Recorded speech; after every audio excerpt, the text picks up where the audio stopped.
Hello મિત્રો, કેમ છો? બધા મજામાં? આજે અમે બધાય ભાઈ જાય છીએ દ્વારકા દર્શન કરવા માટે.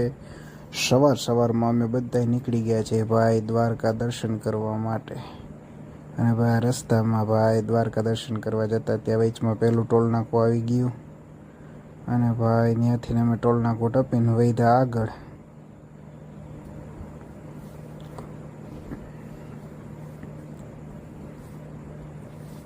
ભાઈ ટોલ નાકામાં ભાઈ થોડીક ટ્રાફિક હતી, ની ટપી ભાઈ વધી ગયા આગળ. ત્યાં આગળ જતાં અમારી ગાડીમાં ગેસ ખૂટી ગયો તો ભાઈ સીએનજી પુરાવવા માટે ઊભા રહ્યા.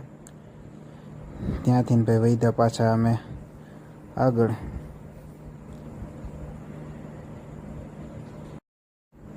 ત્યાં તો ભાઈ આવી ગયા આપણે જામનગરમાં જાય ભાઈ. ફાટકની ટ્રાફિક જોઈ, ફાટક વટીને ભાઈ આપણે જામનગરની મોટી કંપની છે ભાઈ. જરાક મને કોમેન્ટમાં જણાવજો ભાઈ કેની આ કંપની છે, એનું નામ મને જણાવજો ભાઈ. તમે બધાય એમને સારી રીતે ઓળખો છો ભાઈ. ત્યાંથી વધી ગયા અમે આગળ જતા ભાઈ પાછું એક ટોલ નાકું આવી ગયું. એ ટોલ નાકાને વટીને પાછા આગળ વધ્યા. ત્યાં થોડાક કિલોમીટર કાપીને ભાઈ પાછું એક ટોલ નાકું આવી ગયું ભાઈ. આ તો ટોલ નાકાની નકરી બાકાજીકી જ છે ભાઈ. રસ્તામાં નકરા ટોલ નાકા જ ભેગા થાય છે ભાઈ. ત્યારબાદ ભાઈ એ ટોલ નાકાથી પણ અમે આગળ વધી ગયા.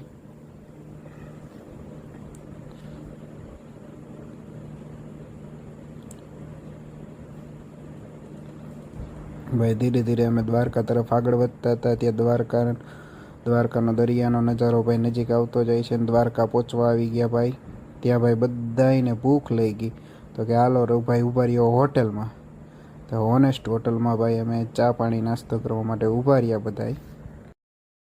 અને ભાઈ હોટલમાં બધાએ ભાઈ નાસ્તાની બાકાજીકી બોલાવી દીધી ભાઈ. બધાને લઈ ગઈ ફૂલ ભૂખ. નાસ્તો કરીને પાછા વધી ગયા ભાઈ આગળ વધ્યા ત્યાં એ જય દ્વારકાધીશની ભાઈ ધજા દેખાવા માંડી ભાઈ. દ્વારકા અમે પહોંચવા આવ્યા ભાઈ. બધાય જોવો દ્વારકાના દર્શન કરી લ્યો ભાઈ. ભાઈ દ્વારકામાં આવતા જ ભાઈ ટ્રાફિક ફૂલ હતી ભાઈ. આ છે દ્વારકાનો ગેટ. ત્યાંથી અમે ભાઈ આગળ વધી ગયા ભાઈ પાર્કિંગ બાજુ. પછી ભાઈ પાર્કિંગમાં અમારી ગાડી પાર્ક કરી અમે ફટાફટ દ્વારકા દર્શન માટે નીકળી ગયા. કારણ કે 12:30 જેવું થવા આવ્યું હતું, એટલા માટે ભાઈ ફટાફટ અમે દ્વારકા દર્શન માટે નીકળ્યા. અને ત્યાં અંદર મોબાઈલ લઈ જવાની મનાઈ હતી. તો ભાઈ અહીંથી જ હું જો ભાઈ તમને સીડી દેખાડી દઉં. ત્યાં ભાઈ અમે અમારા મોબાઈલ ભાઈ દુકાનમાં મૂકી